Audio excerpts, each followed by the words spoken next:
All right, hey, this is John Frost here at the Disney blog inside Disney's Hollywood Studios, and we just saw the amazing Disney movie Magic, and I have with me Michael Roddy, who's the director of Disney Parks Live Entertainment. Disney Parks Live Entertainment. So I'm really excited. This show, captures everything about Disney live action movies that are special to me. So how long has it been in the works, and what made you decide to bring a projection-only show into Hollywood Studios? Once we opened Star Wars: A Galactic Spectacular and we had the infrastructure to be able to project onto that surface, the Chinese theater, that opened us up. I mean, the Chinese theater not only represents where Star Wars opened, Mary Poppins premiered at the Chinese theater. Many of the films of Walt Disney premiered there. And we started thinking well, there's other things we can do. Let's start looking. And I remember the very first image I used to pitch this show was the rooftops of London with the chimney sweeps from Mary Poppins. I took that to my bosses and I said, this is something I'd like to pursue, and they were absolutely all for it. And then it just kept going and going. I went through what was my relationship with some of these films growing up with Disney live action. But then I also asked people. I remember, hearing stories. I would go to my peers, I would go to other friends and just be like, hey, what's your favorite Disney film?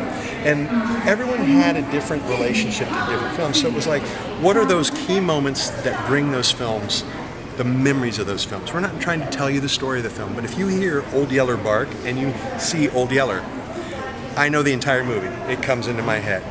The black hole, seeing that amazing shot of the meteorite coming down the Cygnus. You remember that.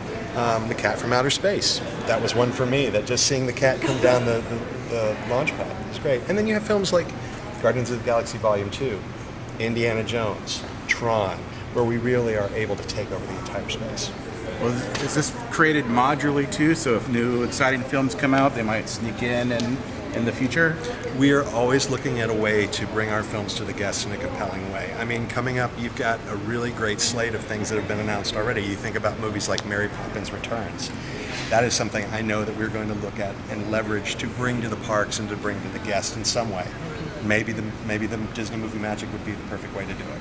Well, after a guest has seen Disney Movie Magic, what do you want them to take home with them? The feeling about the show. I want them to think about all those great memories they had when they go to see a film. That really is what's so pure about it, is, before there was so much social media and so many trailers and things that already ruin movies for you. That's what I liked about what we did here, is there was no expectation, and all of a sudden you got swept up. You didn't know what you were going to see next, and then you were there. That's what I really like. Well, it's the canvas of my imagination lit up. Thank you so much. Oh, thank you. That's very kind. Yeah.